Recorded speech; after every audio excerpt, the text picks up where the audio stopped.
गीता का उपदेश मानव जाति के लिए सूर्य का समान है, जो अज्ञान रूपी अंधकार से मुक्ति दिलाता है। मानव जाति के लिए गीता के उपदेशों की उपयोगिता और सार्थकता सदा बनी रहेगी। यह उपदेश वह परम सत्य है जिसे अपनाकर हर व्यक्ति दुख क्लेश से मुक्त होकर सफल सुखद जीवन जी सकता है। मनुष्य का संघर्ष जितना बाहरी होता है उतना आंतरिक भी होता है। सोच और कर्म का संतुलन ही सफल जीवन का मंत्र है। सही गलत और उचित निर्णय की दुविधा में फंसे व्यक्ति को गीता के इन उपदेशों से मानसिक बल और धैर्य मिलता है। विश्वास की ताकत। तुम अपने विश्वासों की उपज हो।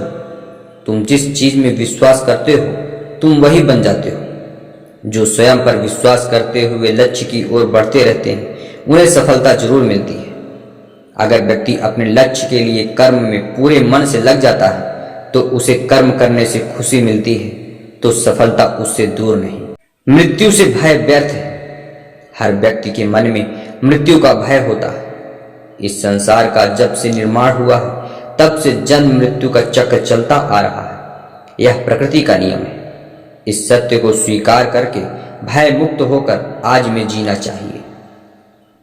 किसी को भी आने वाले पल के बारे में कुछ नहीं पता होता, लेकिन इस संशय में भयभीत रहने से जीवन नहीं जिया जा सकता। कर्म सबसे ऊपर आता है। श्री कृष्ण अर्जुन से कहते हैं कि व्यक्ति कर्म करने के लिए ही पैदा हुआ है और बिना कर्म किए कोई नहीं रह सकता। फल की चिंता करना व्यर्थ है, क्योंकि इससे मनुष्य का मन काम में भटकने लगता है। किसी कर्म से सफलता नहीं मिलती तो क्या हुआ? असफलता भी ज्ञान के द्वार खोलती है। हमेशा स्वार्थी होना भी गलत है। जो व्यक्ति हमेशा स्वार्थ प्रेरित होकर फल की चिंता करते हुए कर्म करते हैं और सिर्फ फल ही उन्हें कर्म करने के लिए प्रेरित करता है, ऐसे लोग दुखी और बेचैन रहने लगते हैं, क्योंकि उनका दिमाग हमेशा इसी उलझन में फंसा रहता है कि उन्हें क्या फल मिलेगा। स्वार्थी व्यक्ति सुखी नहीं रह पाता है और ऐसे व्यक्ति से कोई भी संबंध नहीं बनाना चाहता है। इसलिए स्वार्थ से ऊपर उठें और दूसरों का भी हित सोचें। मन पर कंट्रोल जरूरी क्यों होता है? मन का स्वभाव है कि यह आसानी से भटक जाता है। अगर जीवन को सफलता की दिशा में ले जाना है तो मन को काबू करना बहुत जरूरी है। श्री कृष्ण कहते हैं कि बार बार प्रयास करने से धीरे धीरे चंचल मन को वश में किया जा सकता है। मन को वश में करने से दिमाग की शक्ति केंद्रित होती है, जिससे कार्यों में सफलता मिलने लगती है। अगर मन को वश में नहीं करोगे तो यह आपका सबसे बड़ा शत्रु बन जाता है। ईश्वर में कोई छोटा बड़ा नहीं होता है। इस संसार में ईश्वर कई रूपों में जाना जाता है। इनमें से कोई भी रूप बड़ा या छोटा नहीं है। परमात्मा का हर रूप समान है। जैसे हर नदी अंत में सागर में जाकर मिलती है, वैसे ही हर धर्म मत और संप्रदाय की धाराएं परमात्मा रूपी समुद्र में समा जाती हैं। यही संसार परम पिता का है। ईश्वर हर कण में विद्यमान है। कर्तव्य पालन जरूरी है। भगवान श्री कृष्ण उपदेश देते हैं कि हर व्यक्ति को अपने कर्तव्य का पालन करना चाहिए। यही धर्म है। अगर अपने कर्तव्य का पालन नहीं किया जाता है तो मन में अशांति और दुख प्राप्त होता है।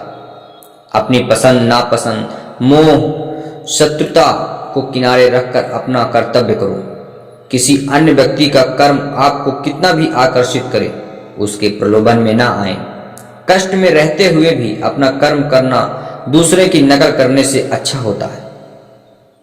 अपने कर्म और कर्तव्य का पालन ही जीवन का सही मार्ग है, क्योंकि कर्म करना निष्क्रिय होने से बेहतर होता है।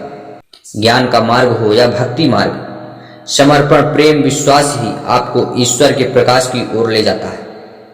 भगवान की पूजा पाठ तो बहुत से लोग करते हैं, लेकिन उनको शांति क्यों नहीं मिलती? क्योंकि भगवान आपके मन में निवास करता है। उसे पता है कि आपका भाव क्या है। अधिक शक करने वाला कभी खुशी नहीं रह सकता। श्री कृष्ण ने गीता में कहा है कि संशय करने वाले का विनाश हो जाता है। इसलिए संदेह करने से बचें। अधिक संदेह करने से मन की शांति भंग हो जाती है और व्यक्ति भ्रमित होकर अपने संबंधों को नष्ट कर डालता है। जिसे शक करने की आदत पड़ जाती है उसे इस लोक या परलोक में शांति कभी नहीं मिलती है। सत्य की खोज ठीक है, लेकिन बिना सच जाने कल्पनावश होकर संदेह करने का अंत दुख, क्लेश पश्चाताप के रूप में ही होता है। ज्ञान और कर्म एक है। एक अज्ञानी कर्म और ज्ञान को अलग अलग समझता है, लेकिन एक ज्ञानी जानता है कि दोनों एक ही हैं। लोग ज्ञान की बातें तो करते हैं, लेकिन उसका पालन नहीं करते। बिना पालन किए ज्ञान अधूरा रह जाता है, ज्ञान का अनुभव नहीं हो पाता। गीता कहती है कि ज्ञान पढ़ने की नहीं बल्कि अनुभव करने की वस्तु है, और अनुभव बिना कर्म किए नहीं मिलता है। इच्छा हमारे दुखों का मूल है। इस संसार में जितनी भी चीजें सांसारिक सुख की श्रेणी में आती हैं, उनकी एक शुरुआत और अंत जरूर होता है। इन सांसारिक सुखों का अंत दुख, कष्ट और दुर्गति के रूप में होता है। इच्छाओं का अंत नहीं है।